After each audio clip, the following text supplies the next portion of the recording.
I've given so much advice on this channel about how to finish projects. Like, of course I have. Part of what I do on this channel is share my experiences along the road to becoming a published full-time author. So obviously I'm going to tell you all of the pitfalls I've encountered, all the reasons that I struggled to finish past manuscripts, and how I got over the humps and what techniques I use to get things done. Any writing channel is going to probably tell you, like, here's some advice on how to finish a book, because nobody goes to writing advice channels like, how do I not finish a book?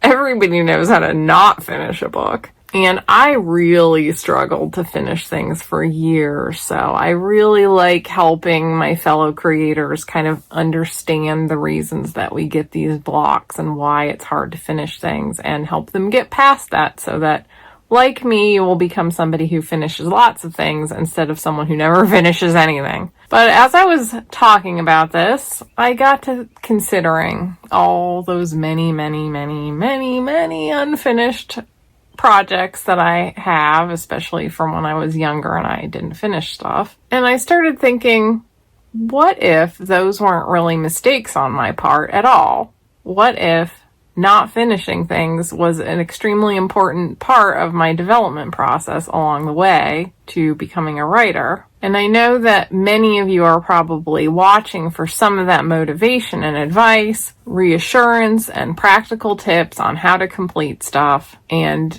maybe even how to make a little money doing it, how to get more polished, how to get better at your craft. And I've mentioned before how I think that every creative of any kind should devote some time to just playing before you get serious about your work. Some time where you're not marketing yourself, you're not even really putting your work out there much at all. Maybe you're just sharing it with friends, or, you know, you're maybe messing around on a fanfic site or something, but you're not doing anything that's like mainly for public consumption so much as you're having fun first and foremost, and worrying about the rest in a more secondary way.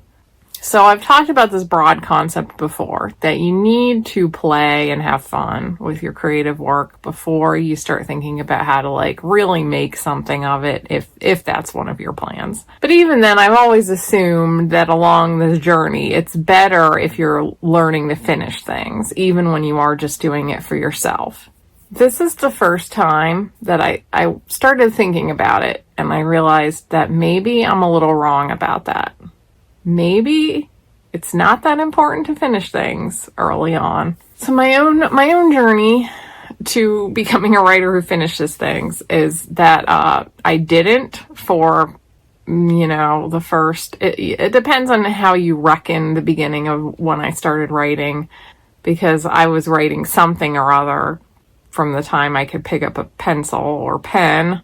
So, you know, you could say that I started writing when I was like 5, but, you know, let's say I started getting a little more serious about it when I was like 8 or 9. So, and I did not finish anything until I was 18, really. Like, there was maybe like one really bad short story. And I mean, literally, I did not finish anything. I didn't finish short things. I didn't finish long things.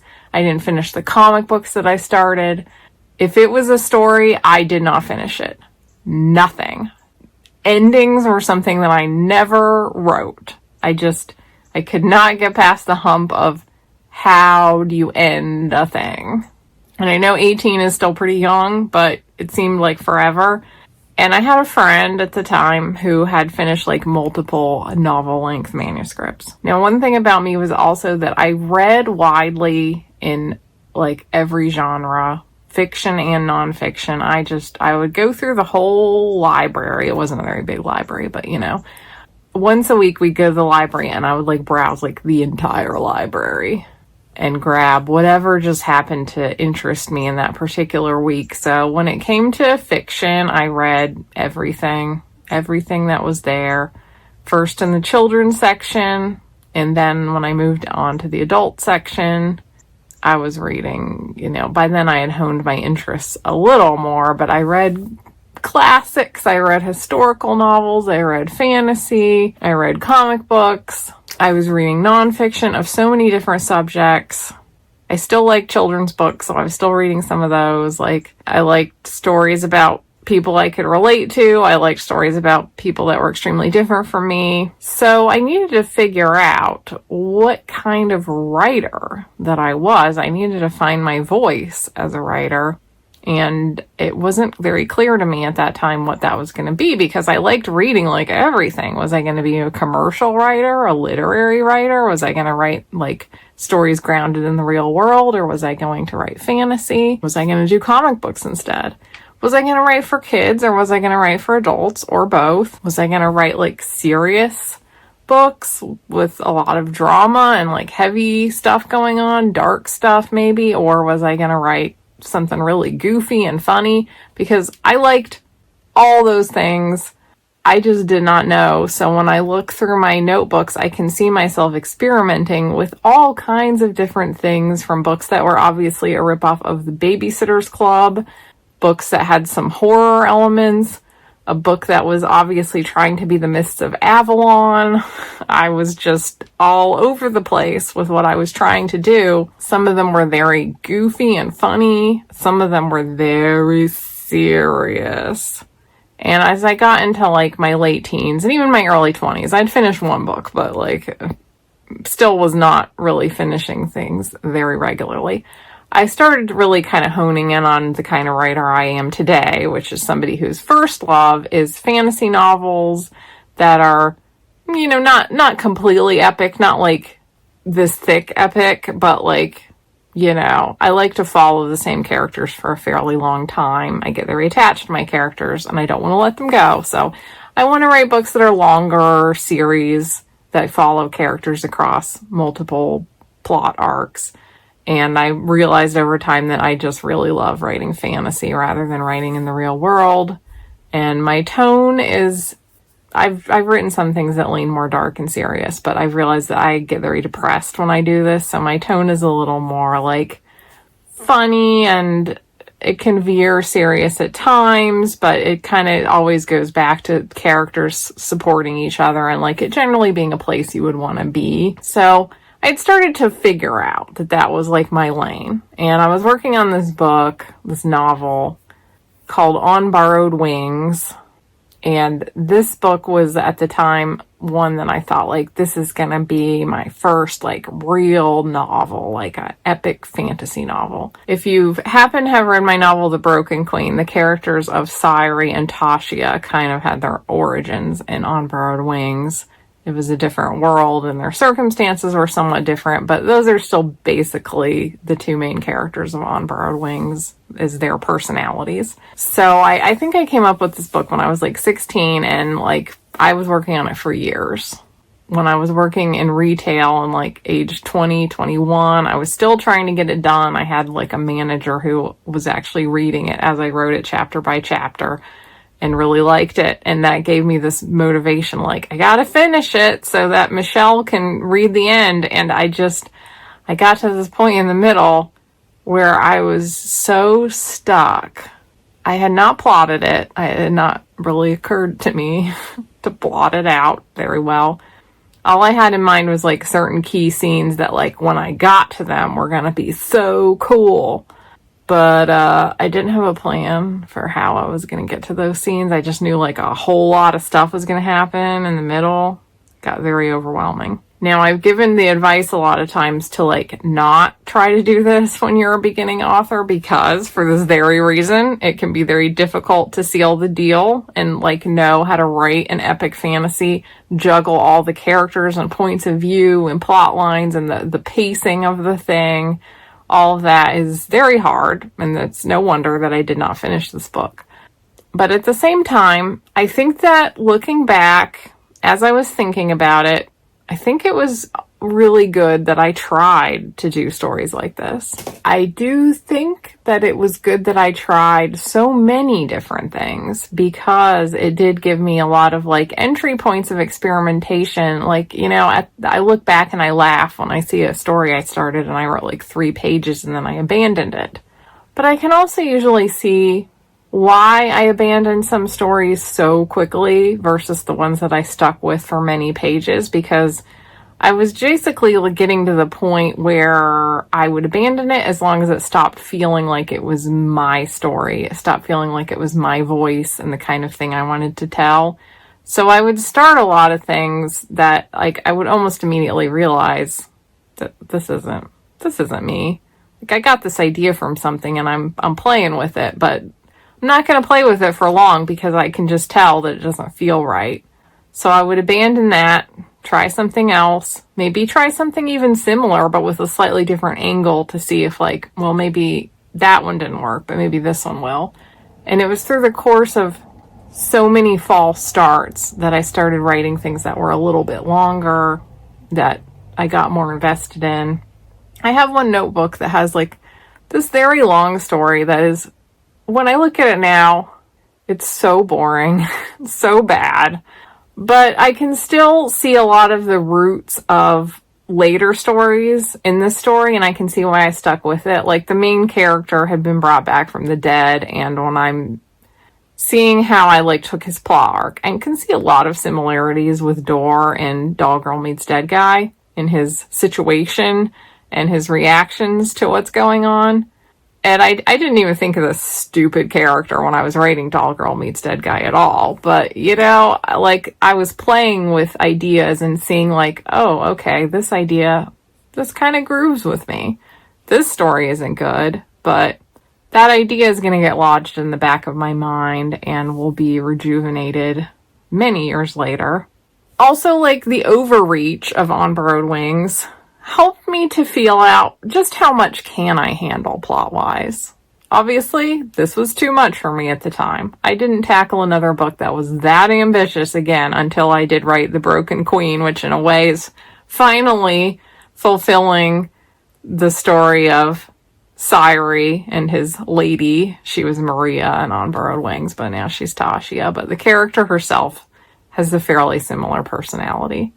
So all these many years later, I feel like I kind of finally fulfilled this like epic fantasy with multiple characters, and it has those two in it still, which makes me happy.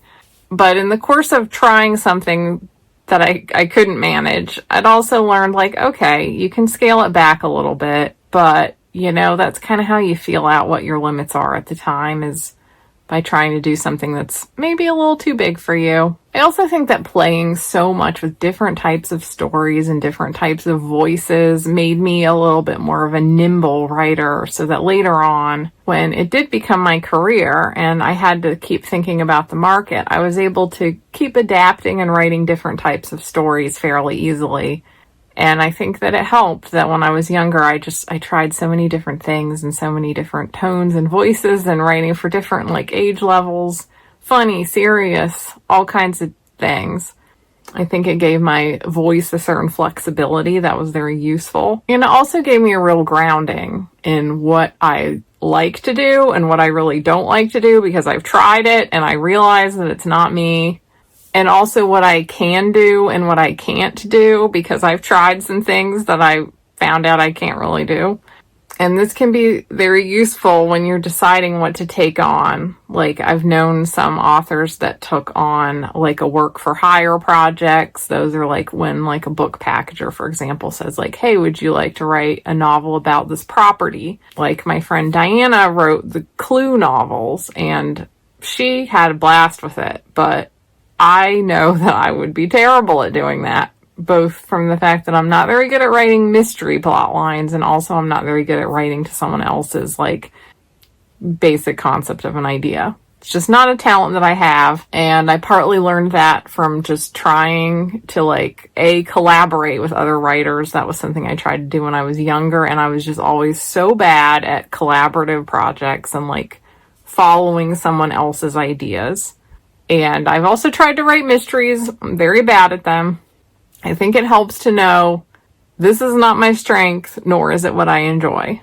Just like over time, I've learned that I don't really like writing dark books. I've written several, and I think they turned out pretty well.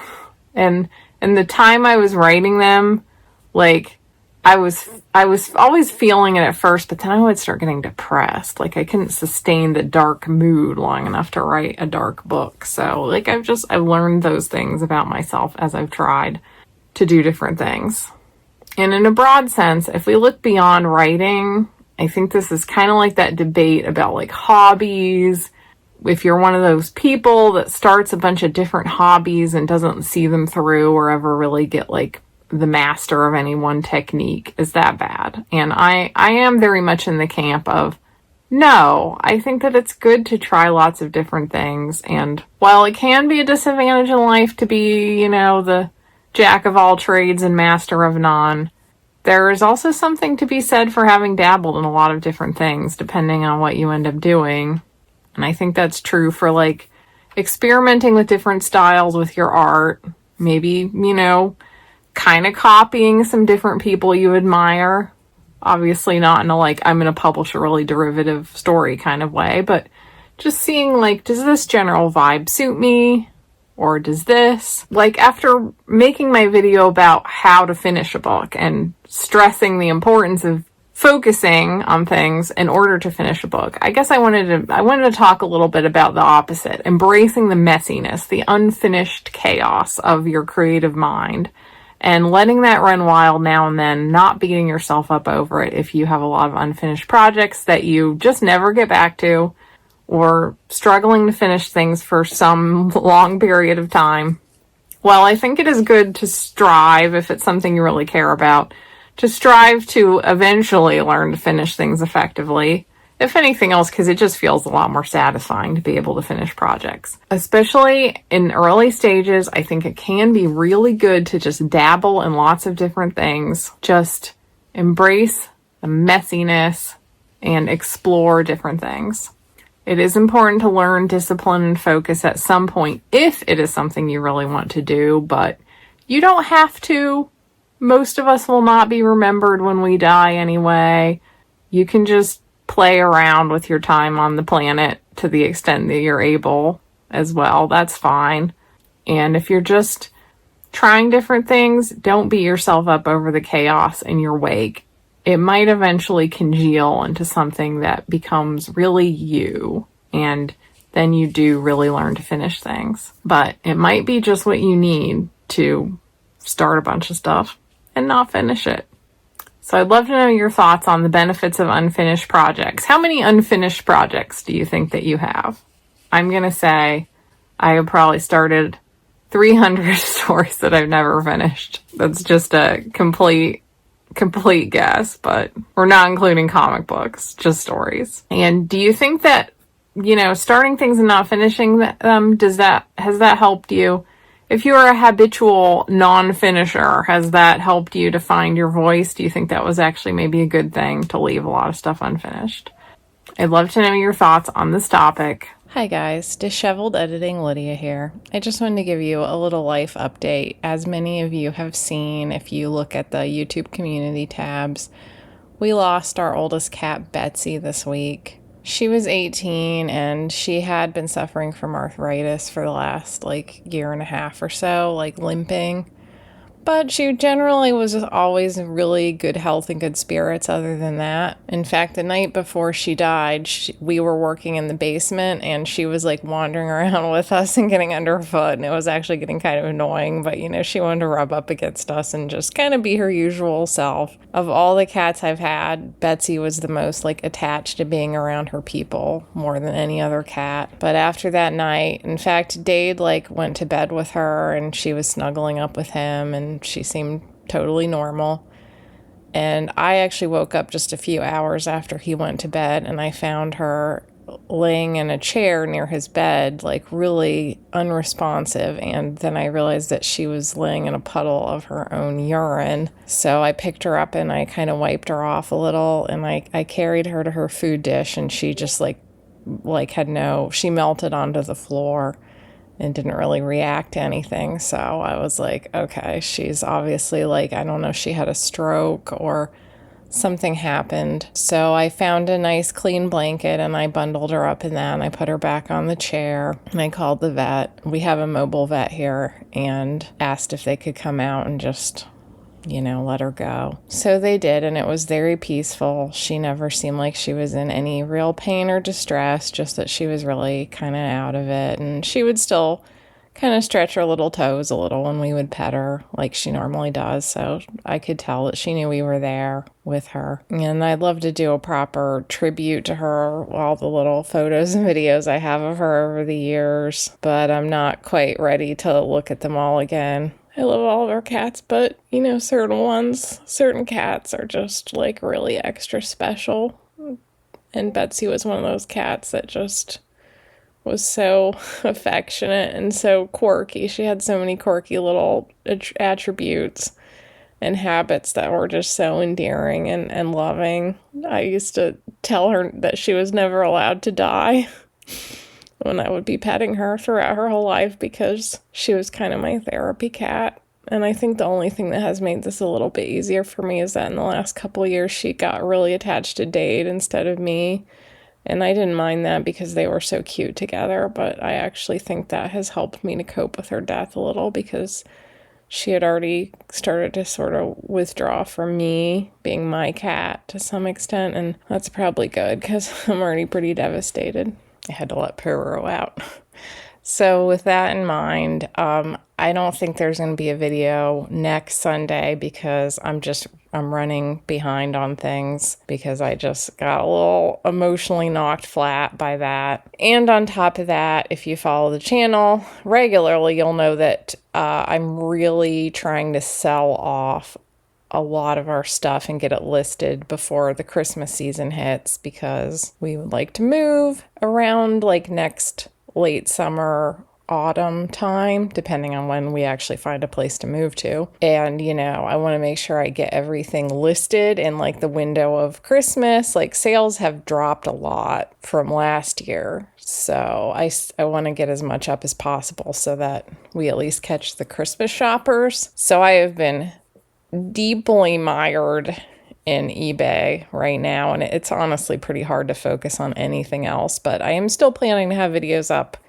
every Sunday in October. I'm just taking 1 week off for the Betsy thing. And then hopefully when November ends, I will be done with this whole eBay listing extravaganza that I've been mired in for the last year, and that'll give me a lot more like bandwidth to work on the channel and my books. So that will be great. So that's the update. I'll see you guys in a couple of weeks, unless you're a member, in which case I do still have the 2nd October members video that I'm working on now. That'll be coming out very soon. Thank you for your patience with me and your continuing support and participation in this wonderful community. Well, here's a little purring friend.